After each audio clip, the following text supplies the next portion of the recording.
Okay,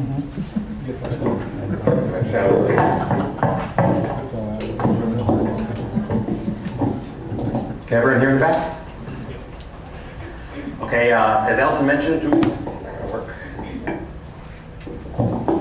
As Allison mentioned, I'm Dan Bartz. I've been working in this automated vehicle space for about 15 years. I also worked at both GM and Ford in the past, so I've got a lot of automotive background.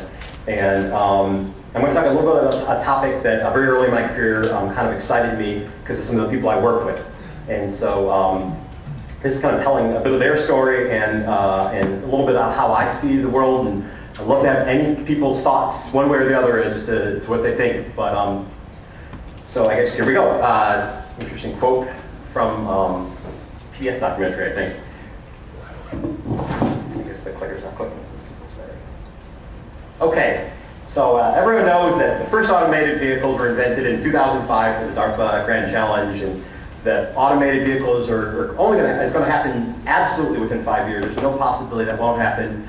And car ownership will be over, and the automobile has been able to take advantage of all this technology that came from cell phones that didn't exist before then, right? Well, I've got a little bit different view on some of those, so I'm going to share a little bit about the history as I've been able to dig it up. So, by the way, I took that shot. I was there during that competition. So, okay. So first, some inspirational quotes.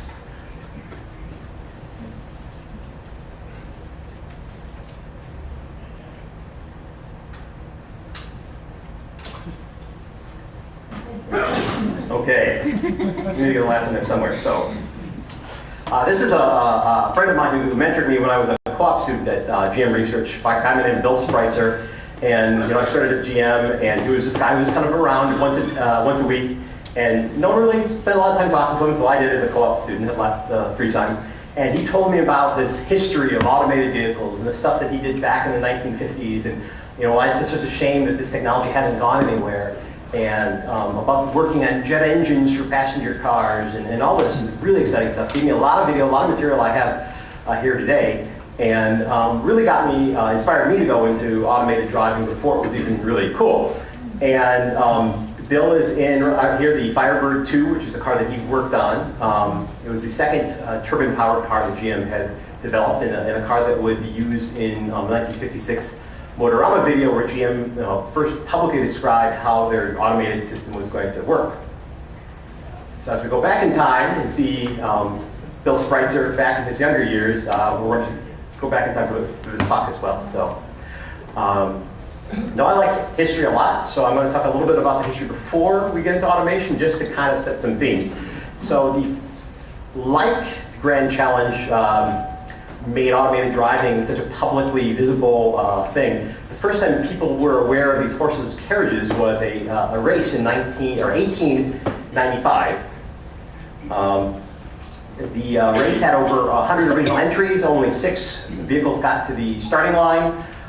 It was 56 miles through Chicago, or excuse me, 54 miles through Chicago.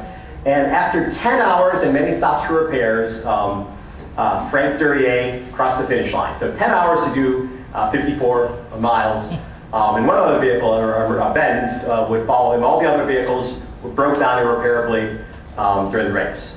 Now, what's the point of a race like this? It was to show that these vehicles were reliable. And they were reliable, and that by having races and showing that your vehicle can get to the finish line with as few repairs as possible, it was actually a publicity stunt to try to promote the automobile. And it actually worked quite well because car racing became a very popular spectator sport. I'll talk about this later. By the way, a lot of technology was developed during racing. I've got a whole list of them on my next slide. But this one, by the way, is the 1902 Porsche gas-electric hybrid. Porsche wanted a car as fast as an electric car, but with the range of a gasoline car, and so we developed this car. Unfortunately, it didn't get to race because he had health problems and kind of missed some of the opportunities to race this car, but those are wheel motors in the front wheel. This is 1902. Okay, so the Ford Sweepstakes was the first car to use ceramic spark plugs. It was also the car that made Ford famous when he was able to beat a much faster car because his car was more reliable, didn't break down, and was able to win the Grosse Pointe race. And this was the race, he was able to get the venture capital to start the Ford Motor Company. And so, you know, a lot of people know the history from there.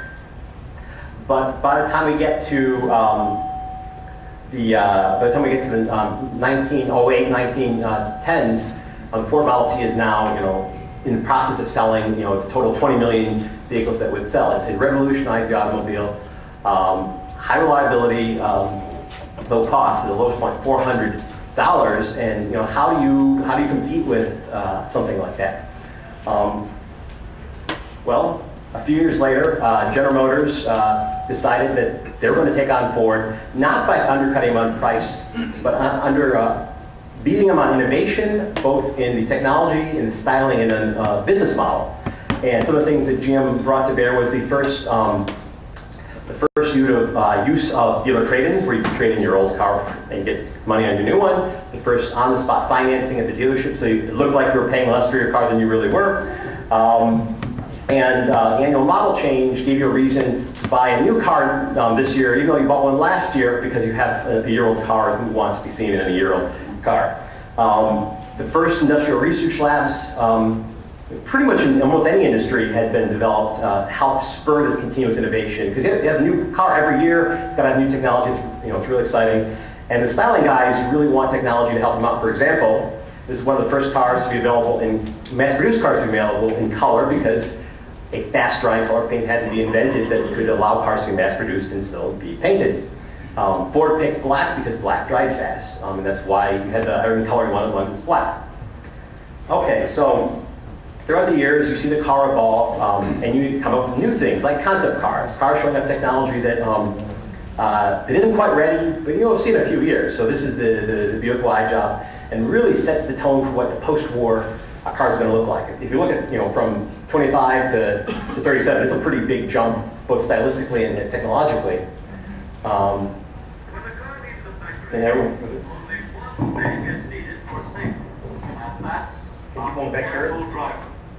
If the manufacturer could equip every car with an automatic driving mechanism, the car would always do just what it should do when it got out on the road.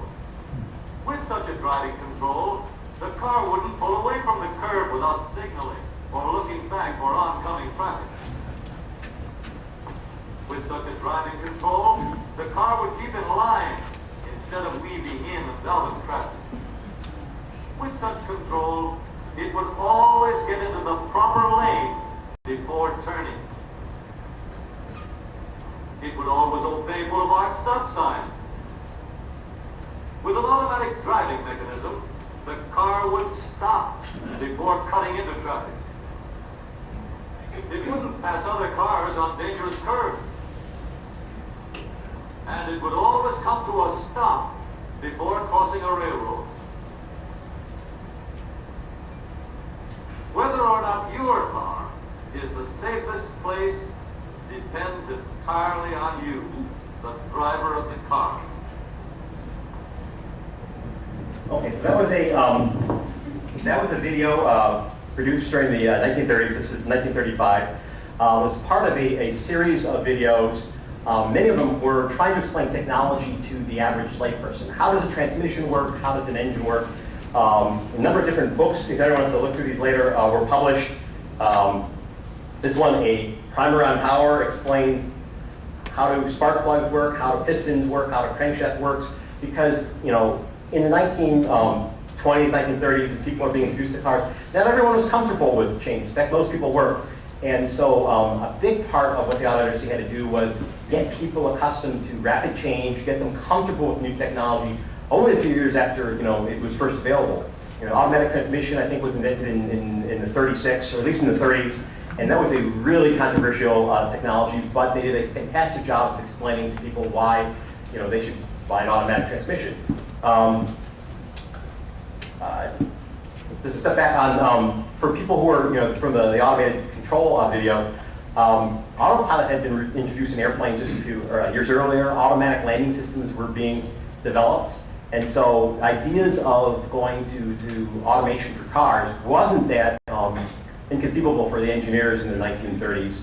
And so part of a video like that was to kind of get customers thinking about it, starting to gauge the reaction to what the world could be. By the time we get to the late 1930s, we've got the World's Fair coming up. General Motors wants something that'll blow people away, and so they hire a futurist by the name of Norman Bell Geddes to do a Futurama exhibit, of which I think the second one was actually at Disney World for quite a while. And this is a snippet from the video many of you in this industry may have seen, but I want to give a little bit more background to it.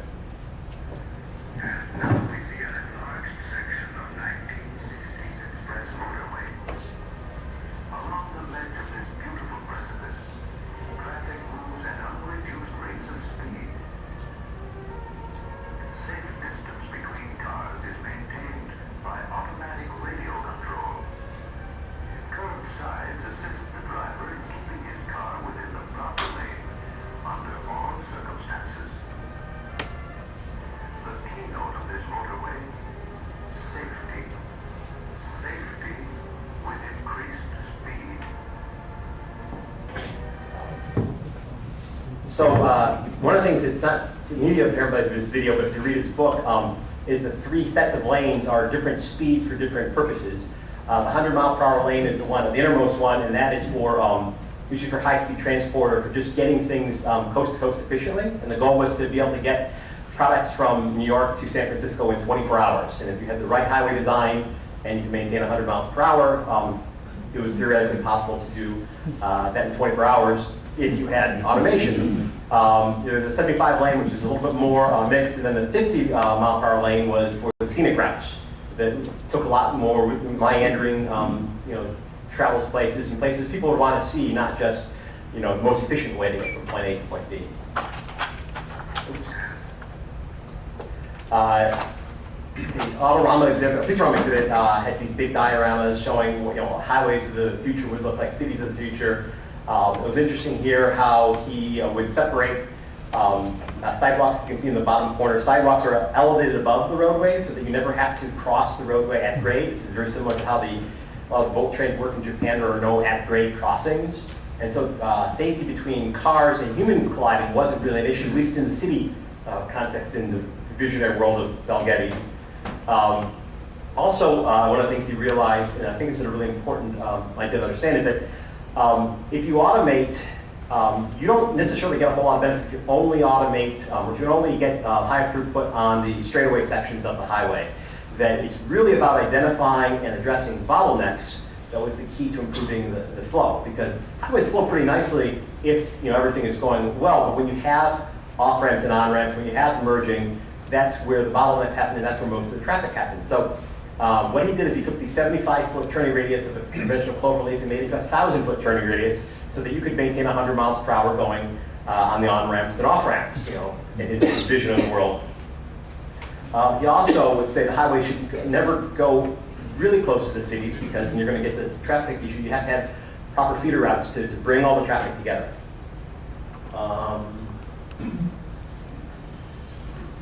It's a nice quote from him. Human nature unaided does not make for efficient driving.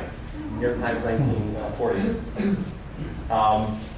So this was one of his concepts for both doing the lighting of the roads and the automatic guidance. It was a buried cable that the automated car would follow.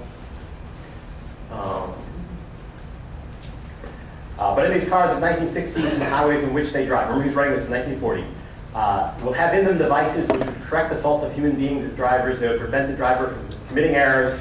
They will prevent his turning out in traffic except when he should. They would aid him in passing through intersections without slowing down or causing anyone else to do so or endangering himself or others. There's not actually talking about eliminating human driving, just eliminating the bad parts of human driving with driving aids and allowing for automation.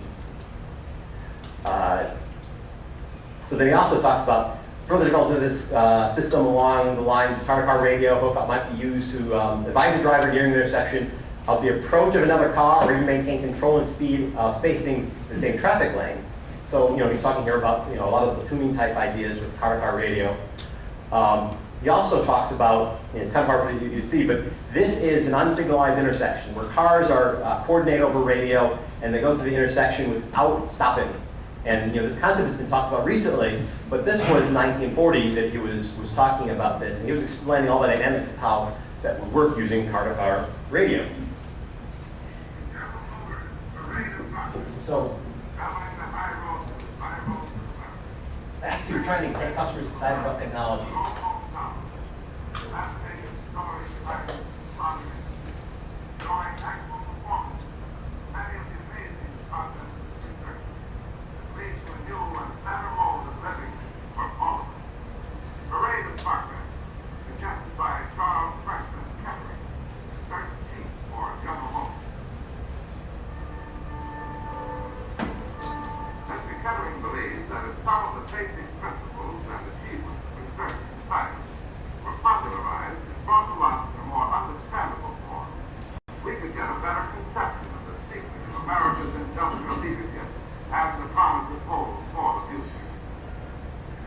So for those who didn't pick up all of that, what the video is talking about is that in addition to just selling cars, Charles Kettering at General Motors and a number of other leading visionaries thought you had to sell science and technology to a customer who had been dealing with plows and horses for most of his life.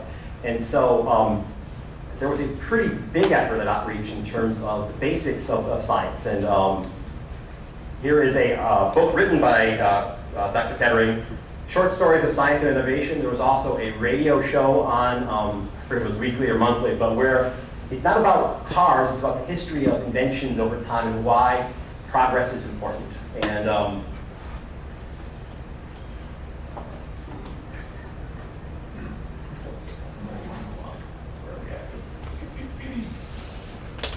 sorry, give me 1 second.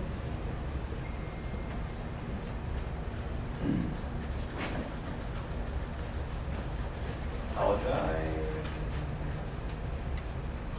Okay. So we're here.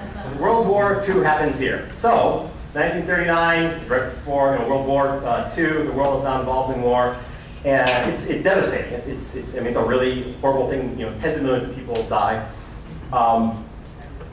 But the world has changed after war. They started the war with biplanes and ended with jet planes, and ballistic missiles, would wreak terror, that we'd never had before.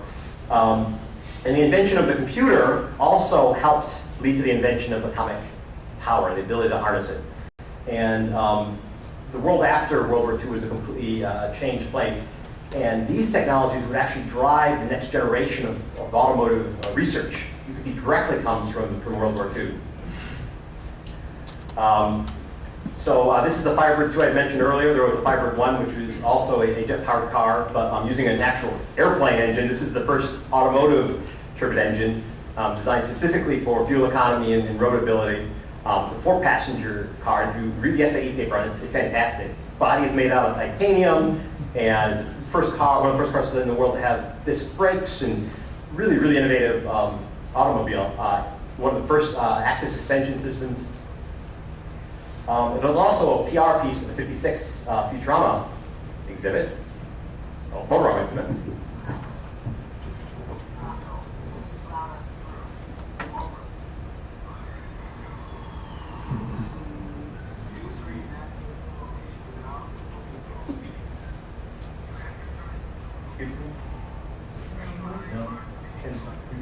Hold the volume.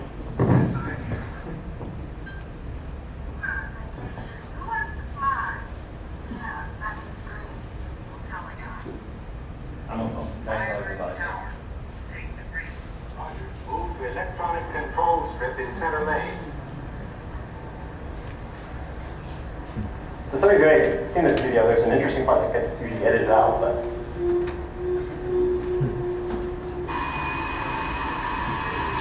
Well done, Firebird 2. You're now under automatic control. Hands-off steering.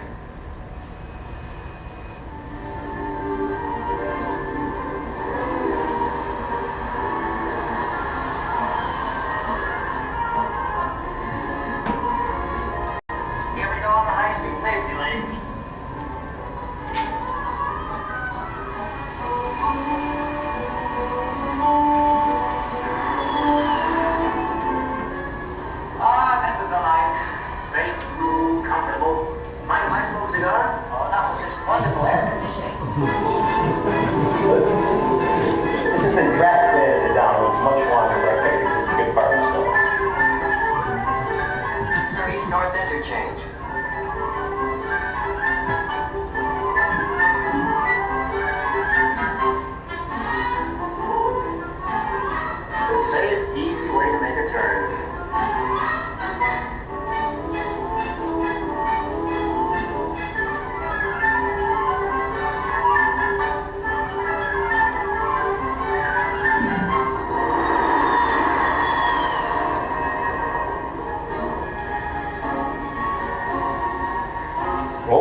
Okay,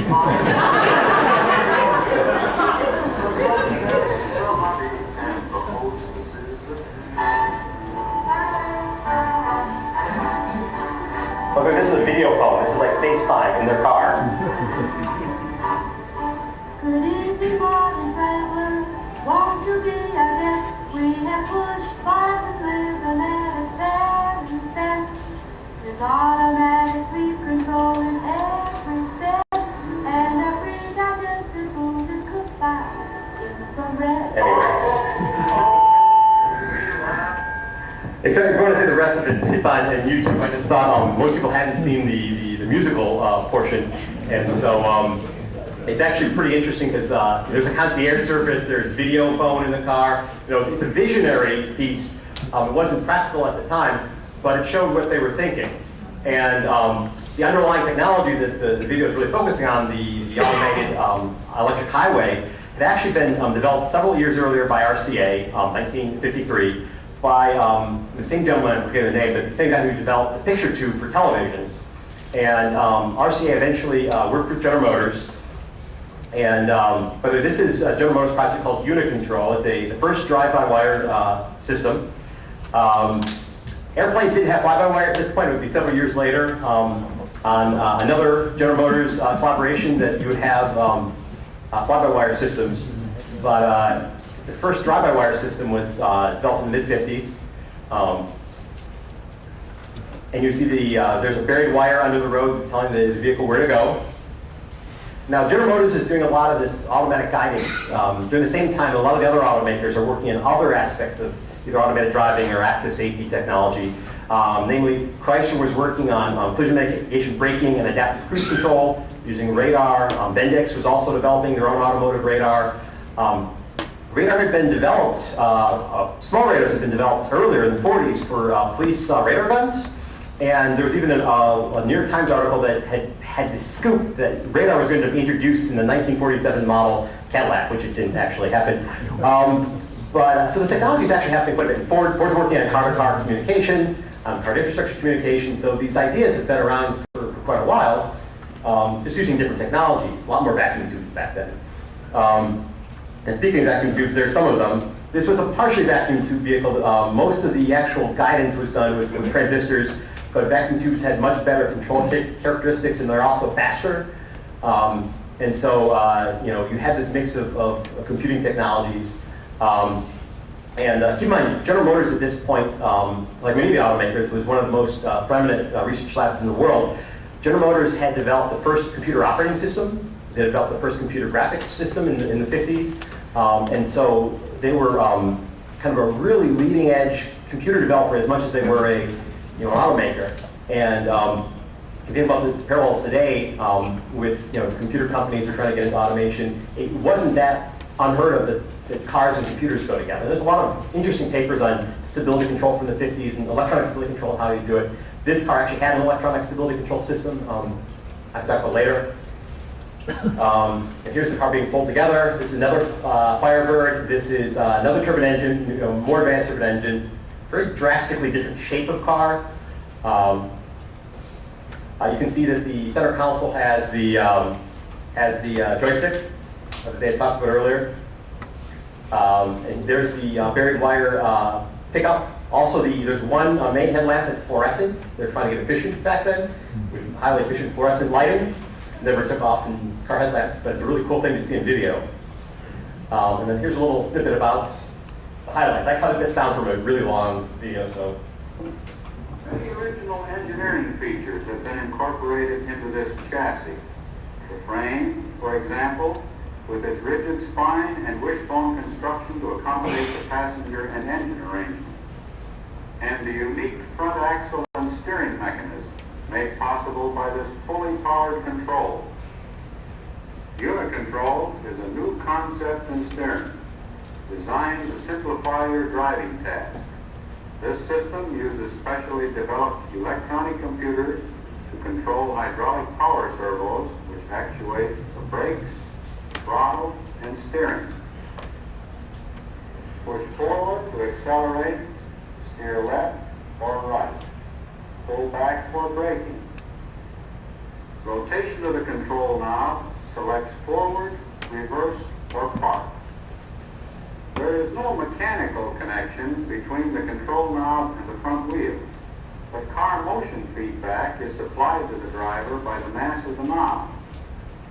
To this, we have also added auto guide, an automatic guidance system and cruise control.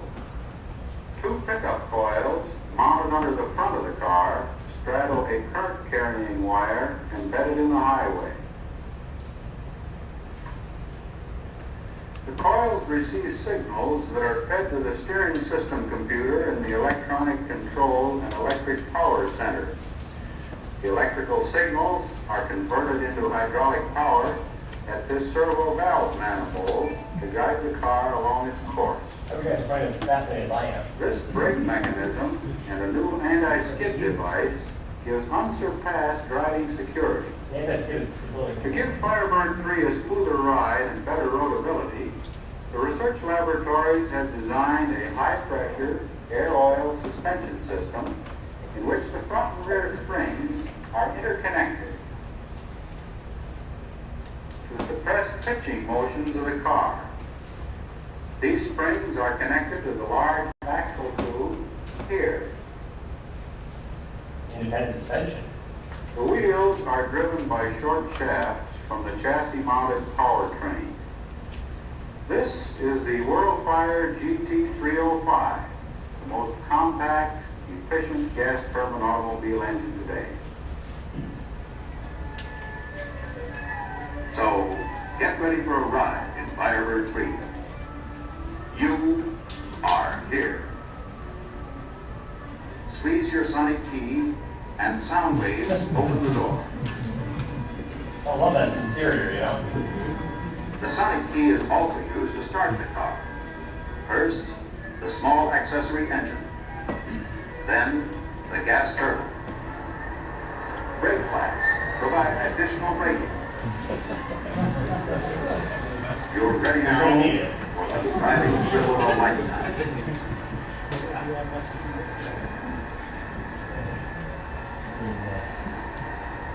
Like, you hear these things that actually sound like airplanes in real life.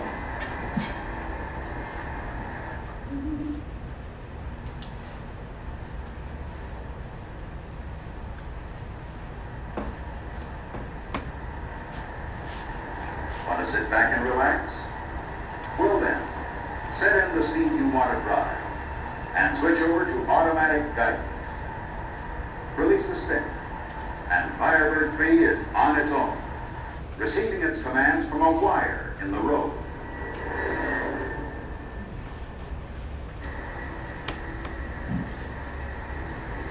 This certainly is the future. Your future. Brought the motors need. So, what you don't hear in this video because it was invented later is the wire that tells the car where to go also will eventually communicate all of the actual driving controls. So what speed to go no longer has to be set with a little knob thing. It will be told by the highway itself. And when there are obstacles in the road ahead, the highway would have the sensors to detect them and tell the car to stop. Even though computing was very limited at the time, the idea was making the computing off-board and having the highway do most of the heavy lifting would be one way to get ahead of we don't have fast enough computers. And it's very similar to the Sage missile system if you go to the Computer History Museum and look how we had all these distributed missile commands that were trying to detect Soviet missiles and shoot them down. It was the same idea that was being developed here, was that you would have centralized control of all the cars on the automatic highway. And Jim actually went to Congress, had pitched this idea in the late 50s. They'd actually gotten, by the 60s, interest in a number of the different states to pay for large sections of automated highway. Michigan, Ohio, and Massachusetts together would do 100 miles at a cost of $3 million. So that's $30,000 per mile to do this. And at the time, there was nothing that people saw that would prevent this technology from happening. At least nothing technical that people saw. So you'd also see by the 59, this is Cadillac's radar system on the Cyclone. I said other car companies had radar, but this was kind of the coolest looking one. So this car's also interesting is that it had 2 transmissions, a 3-speed engine transmission and a 2-speed transaxle, which is a new concept to give 6 speeds. And it was just a really interesting automobile. You can see here the center instrument cluster at the very top tells you the proximity to the car in front of you and your stopping distance. And if those ever crossed, then there would be a warning that went off. And like I said, the press was really picking up. So this is Popular Science, I think 58. You know, you can see automatic roads offer good speed with safety, automatic control system eliminates driver, group will study electronic roads.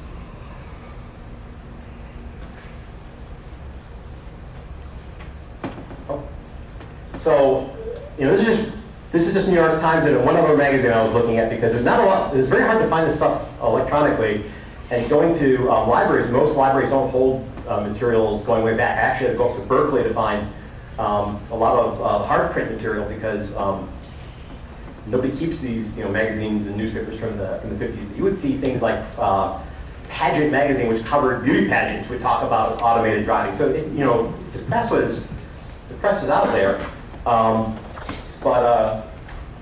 have it here. But what you did start to see was the automakers were having a hard time selling safety as a concept. You know, Ford in '57 would have their lifeguard systems, safety systems. They told people how unsafe cars were, that they should, you know, buy these new Fords with seat belts and padded dashes, and they saw their sales decline very precipitously because that wasn't a very good message, or it wasn't a very popular message. Whether it was the right message or not, it didn't sell well. And Motor Trend did a study in '58 and asked car drivers, what they thought about accidents and their likelihood to get an accident, how good of drivers they were. And 90% of people thought that they were excellent drivers, and that everyone else was the problem. And Motor Trend made a comment that it's going to be hard for automakers. It's an uphill battle for automakers to sell safety, given that everyone thinks that safety is someone else's problem.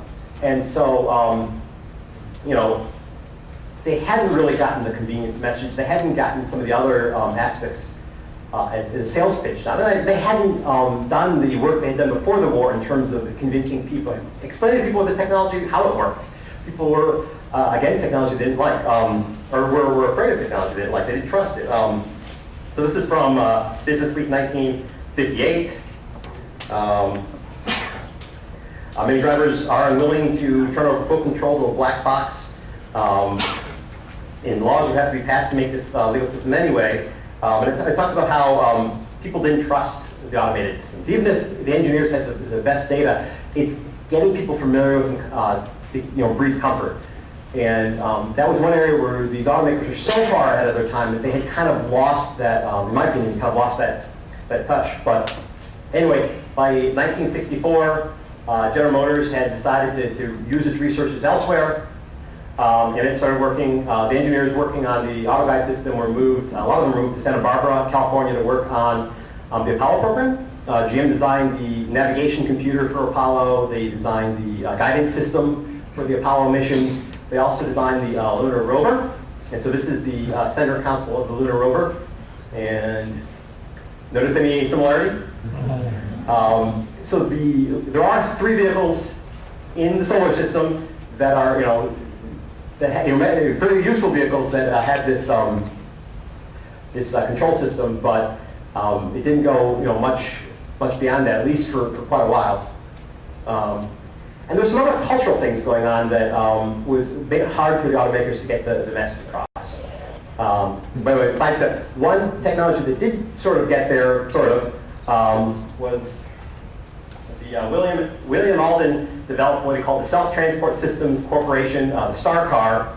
It was a connected, autonomous, shared electric pod car that he was promoting. The design would evolve to a more conventional PRT system, but still wheels on pavement with buried wire guidance. And by 1970, it would be put into place in Morgantown, West Virginia, for the university there, and still in use today. It was championed by both President Nixon and Senator Byrd. And it was interesting, unique that you could request that the shuttle pick you up, you can give it a schedule. It was something that was more than just a tram. And it only cost 8 times the original projected budget. So it's not what it ended up looking like, but the idea was pretty much the same. So what happened? So these are just some of my observations, and whether or not you agree, this is what's going on, what was going on in the era. So first of all, what we saw was in the 1950s, some of the automakers were afraid that the car sales among youth were going down. And at first they didn't have a reason for why there was lack of interest. Young people weren't showing up at dealerships anymore. And in 1953, a gym engineer by Zora Duntoff said, well, I know why it is. It's because they can't get parts for Chevrolets to go race them at the drag strip. They have to buy old Fords, and the Fords are easier to upgrade. And he convinced GM to build a performance parts group to bring the V8 to Chevrolet, which up to that point had only been in the higher model Cadillacs. And he was concerned that he was seeing people buy old Chevrolets and drop Cadillac V8s into them, which was not a very safe thing. And you would see this culture kind of evolve. Next slide. So this is, once again, it's an old Ford, very popular amongst the racers, and but it wasn't a new car, so that automakers track new car sales, not used Jolly sales. And you can see there's a V8 in there. You also had, the whole surf culture came up, all about cars. So all of a sudden, cars had gotten this real, performance cars had gotten this real big jolt in the arm. And I don't have the numbers from the 50s to the 70s, but if you, performance cars from the 1950s to the 1970s, we do have the endpoints, and it went from about, I think 0 to 60 times in the 24 to 30 second average to somewhere in the 12-second average, over that period of time. Give you an idea how much performance was emphasized in a car sale, or how much the customer was willing to pay for performance. Also, another thing that a lot of people have realized, but automation was starting to become a little scary to the average person, a lot because they didn't understand it, and they didn't know what the future was going to hold. And so this is out of New York Times, I forget, this is early 60s.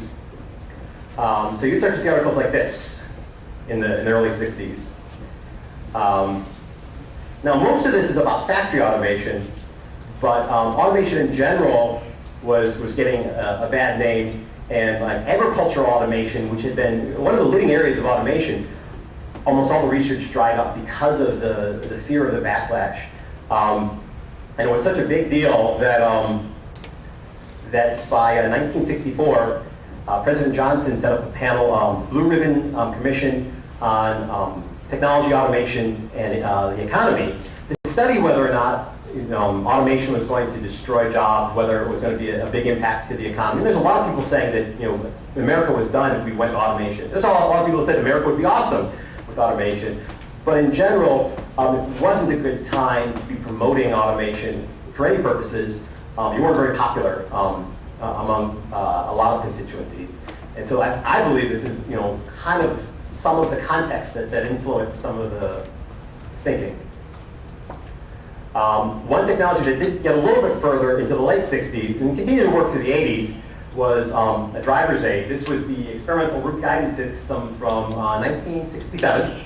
And this was use the infrastructure, wireless communication from the infrastructure to the car to tell the car what route and when to turn. The U.S. Bureau of Public Roads paid to have 2 intersections done in Washington, D.C. And it says they had approved a pilot of 100 additional intersections for a small scale or medium scale pilot, but you don't hear about that until the 80s with TrapTech, which would be a very similar system in the 1980s.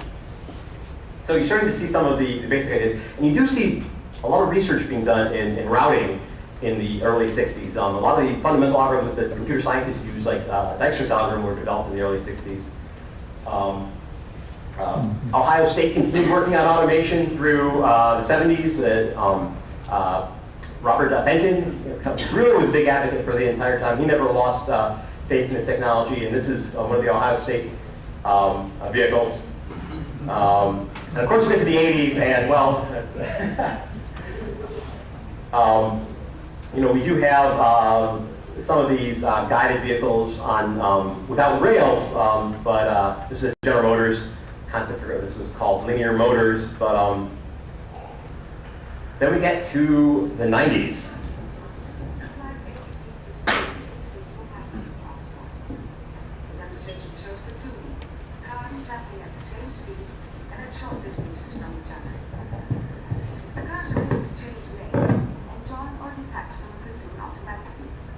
So see, this is your guys. The cars are able to stay in their lane. The greatest advantage of the tuning is that a much greater degree of utilization of the infrastructure can be achieved.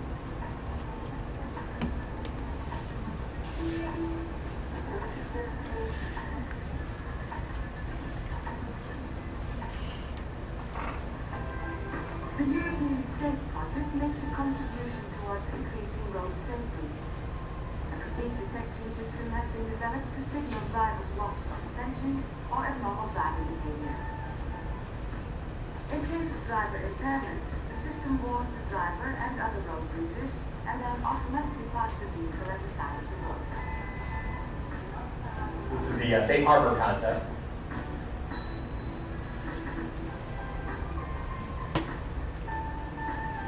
Interesting how it was kind of at the beginning of this one. Next one, we'll skip ahead.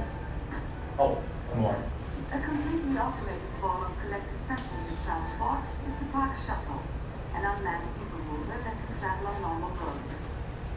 The vehicle finds its way using transponders underneath the road surface. The passenger chooses from a number of destinations, and the park shuttle then automatically travels along the designated route.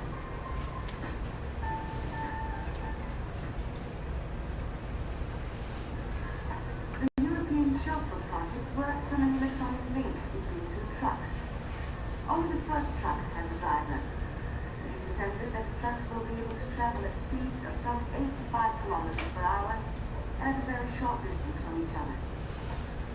A variety of sensors are used to ensure that the second vehicle can be navigated in perfect safety.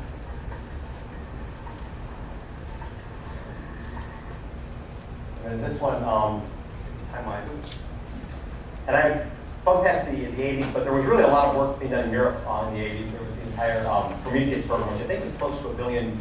There was Dickmans in Germany was doing a tremendous amount of work in automation without infrastructure.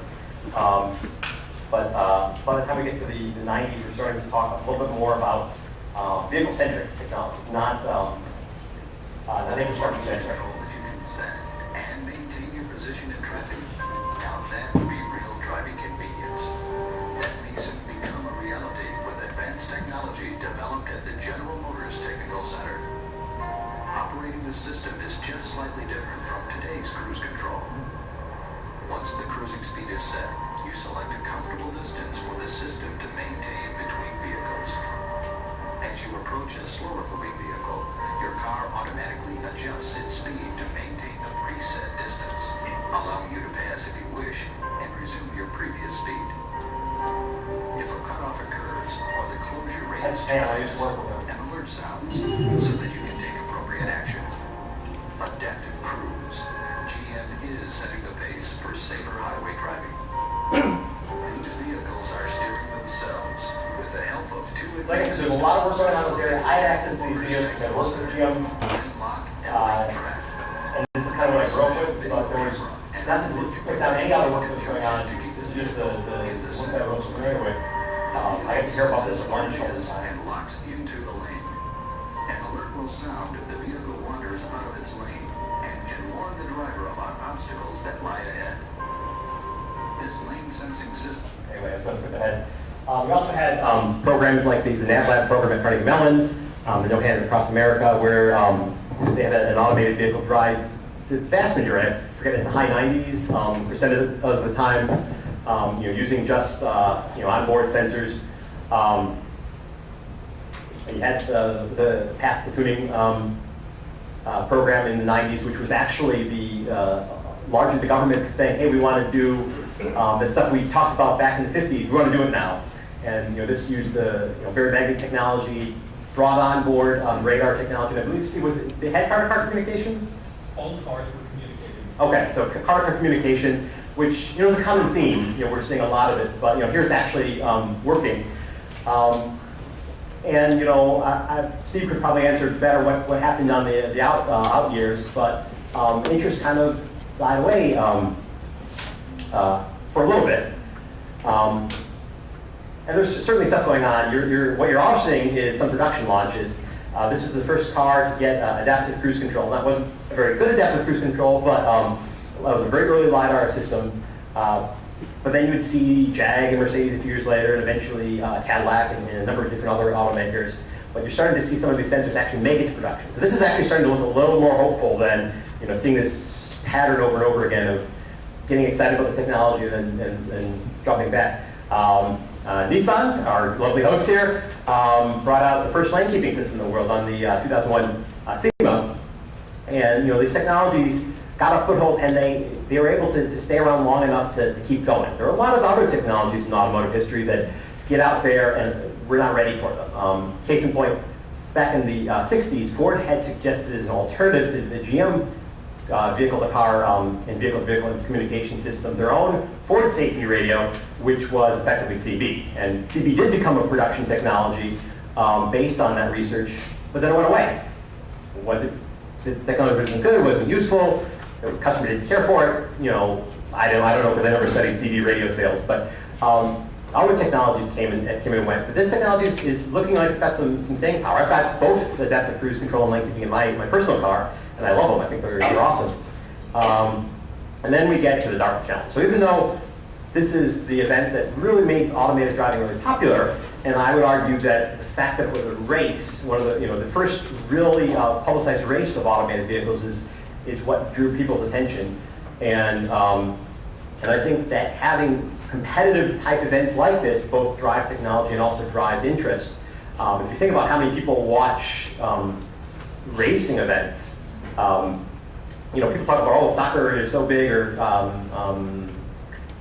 what's the other one? Cricket. You look at the Monaco, 650 million viewers for the Monaco F1 races. So it's a pretty amazing how popular racing is when people who are doing the driving aren't people who are watching it. But anyway, that's kind of my main part of my talk. I think I'm a little over what Allison had asked for. And I have some more slides, but I was kind of want to do more of an interactive discussion and kind of get your thoughts. And I kind of threw some of this together at the last minute, so I haven't completely fleshed it all out. But I guess that's kind of the main thrust. Did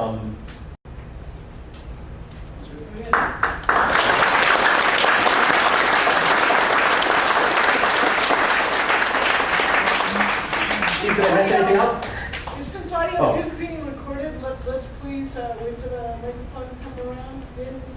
Yeah, I have a question. Wait for the microphone. Okay. It's on. You got to turn it on. Very good. Oh. Yeah, very good talk.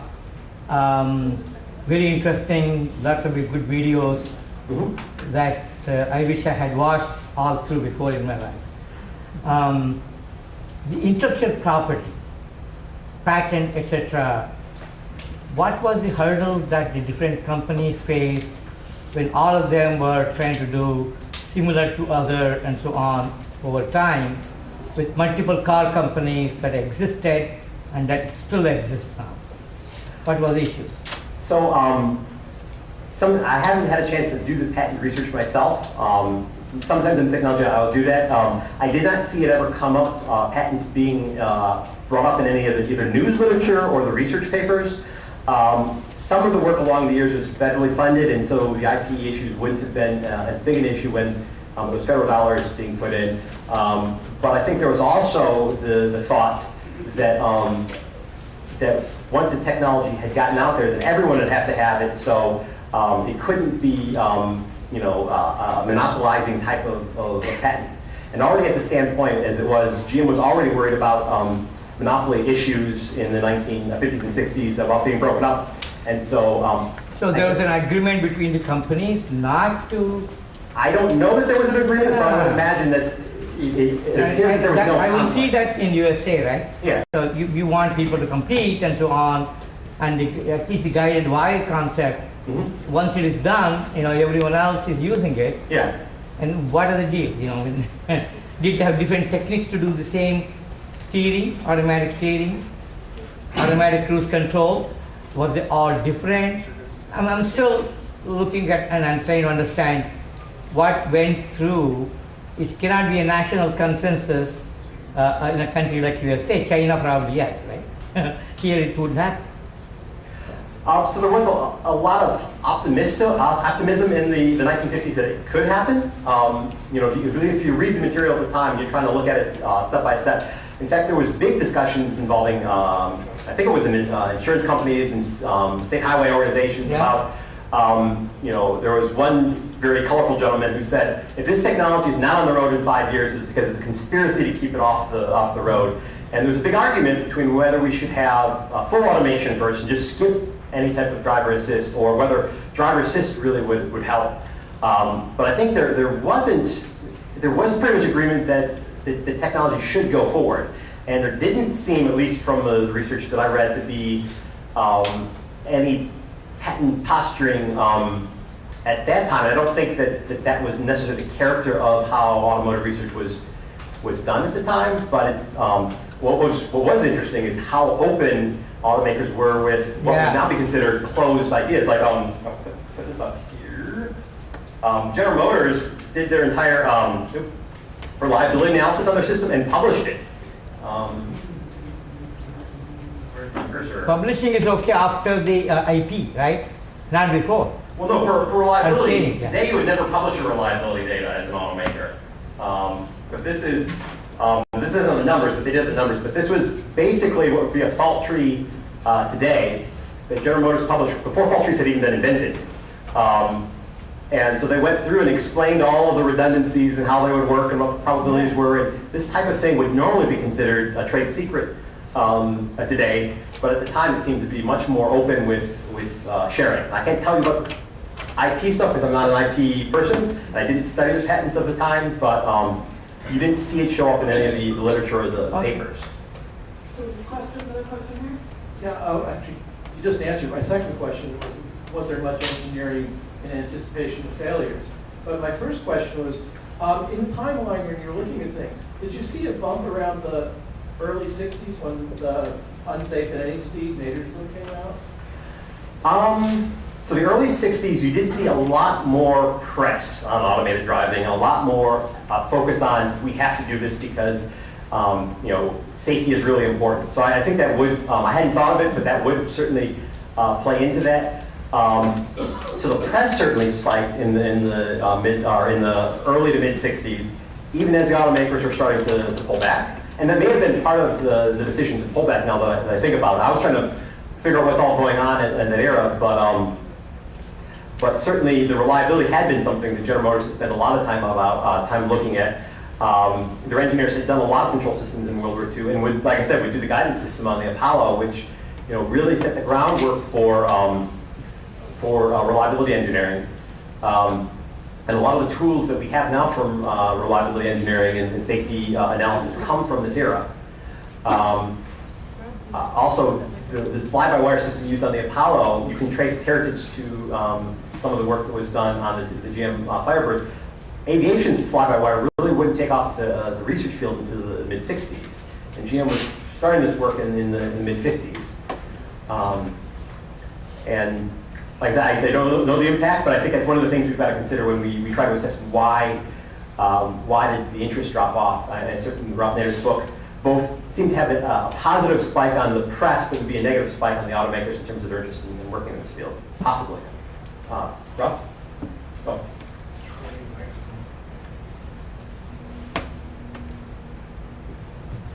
So in the midst of this period, 1950s and 1960s, where you see all this press coming out and a tremendous amount of car culture, if you will, what was the consumer reaction to all this? Because you don't see what the manufacturers think, what do the consumers think?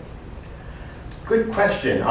So there isn't a whole lot of consumer-facing literature, other than a few surveys, which were kind of mixed to negative.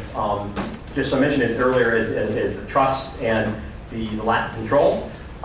And what's kind of unfortunate, but tells us that we have a job cut out for us, is research done, by University of Michigan Transportation Research Institute over the last few years have found that the issues with giving up control and issues of trust are very similar in nature. I have to look up the data, but only 4% of people today that they studied would be willing to go into an automated vehicle with no manual override controls. And I think it was about a third were interested in full autonomy without ever having to drive the car, but as long as there was controls, and then it goes from there. But I can get the report. But I think one of the biggest issues is overcoming the customer interest in the technology, and I don't think that is currently being solved right now. And I've got some other stuff that people are interested in, and why I think that the car culture hasn't changed. In fact, is starting to actually pick up quite a bit. So, Chris, did you want to? Sure, hi. We've got, I work with the electric vehicle entrepreneurs of Silicon Valley, and we've got a meeting coming up this Thursday, 12 noon. This is in Sunnyvale on Lawrence Expressway in Central. It's going to be at Sneha Indian Buffet, so if you like Indian food, you can eat all you want. It's a free event, you just pay for the meal. Also want to announce the EV Rally this Saturday. That's going to be at De Anza College. So you can either look at our website, which is evesv.com, and you can check out both events there. EAA is the real sponsor of the Saturday EV Rally. Thanks, Ellison.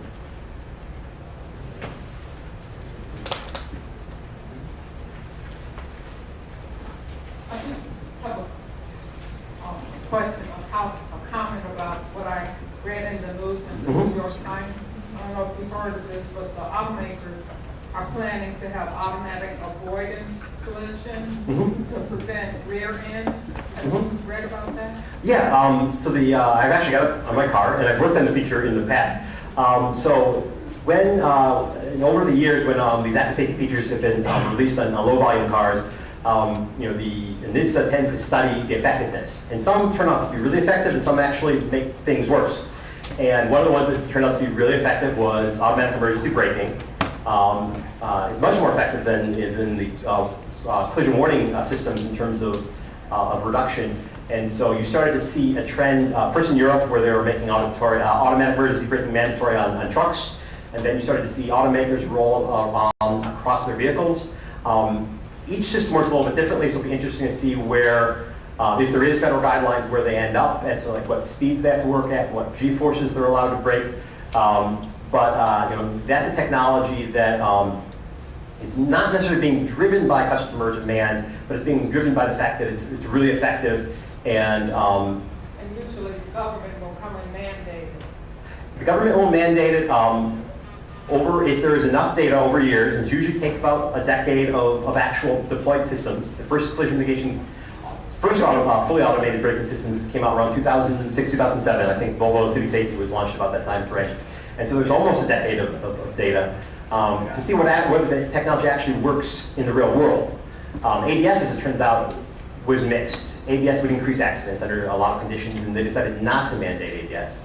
Even then, they're very cautious about mandating technology unless they think that there really is benefit. There's not going to be a big backlash against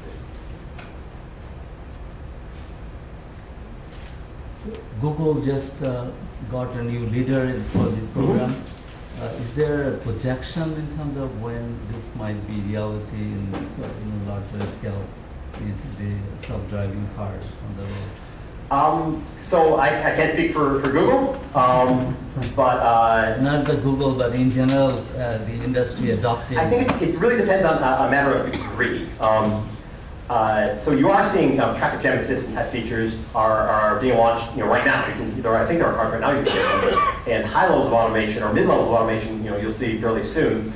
Part of the question I wanted to pose with my presentation, I don't think I quite got there yet, was whether we're going to get to full automation or we're going to get to crash-free, but still allowing the human to drive, which I think is a much more is a choice that at least gives the customer a choice. I think that's a big thing that we saw with, I think it's a whole bunch of it, but customers like personalization of the car, like customization of the car was a big part of the 1950s custom car hot rod movement. It's also a huge part of today's custom car movement. And so people like to drive, and in today's generation is much more so than the previous generations, despite what the news may have said, and I've got some data on that. But having cars that have the ability to be both manually driven and automatically driven, I think is in my opinion, my personal opinion, a very prudent technical approach. When that happens depends to what level. I think it's going to continue on a continuum. But I think to get to those higher levels of automation, like SAE levels 3 and 4, it's really kind of hard to say because there's a lot of the unknowns in terms of largely I think to do with the reliability of complex systems and verification and validation of these systems haven't been developed yet. And the current models for how complex systems are validated don't necessarily apply to automotive systems. So I think there's a lot of invention that needs to happen, not in the hardware, but in the how do we know that these systems are reliable.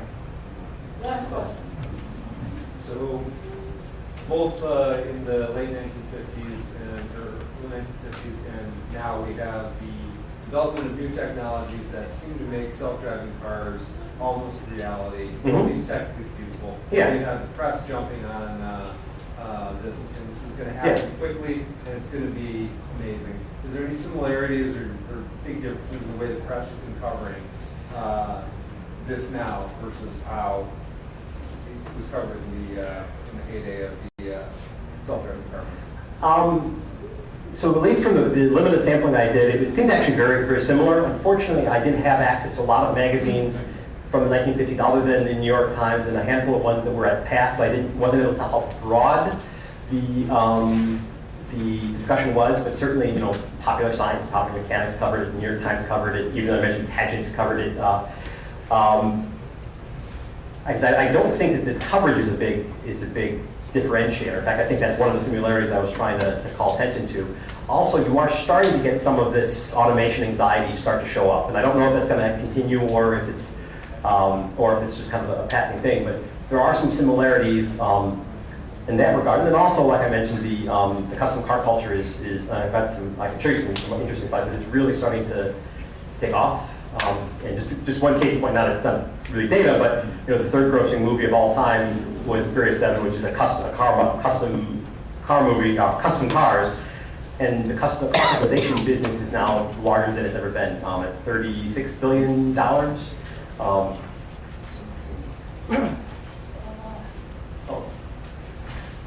So is anybody from Pageant Magazine here this evening? Just an interesting one. There's some interesting articles along with this, but back around 2012, people were worried that millennials weren't interested in cars, and we've seen a pretty big change since then in terms of millennial purchase rates.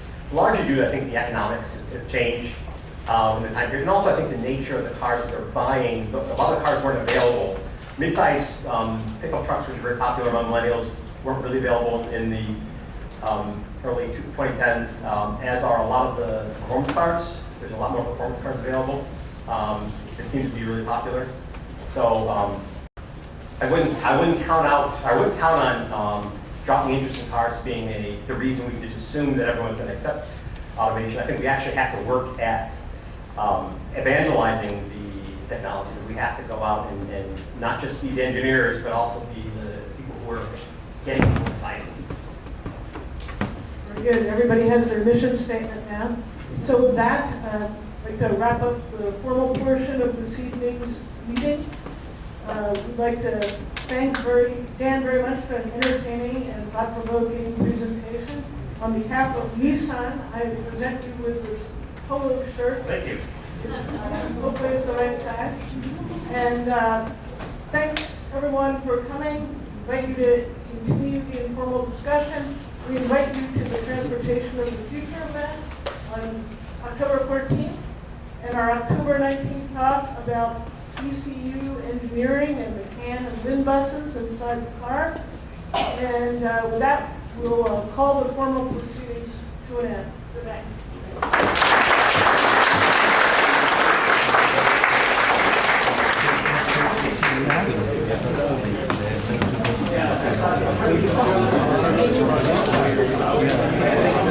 Yeah.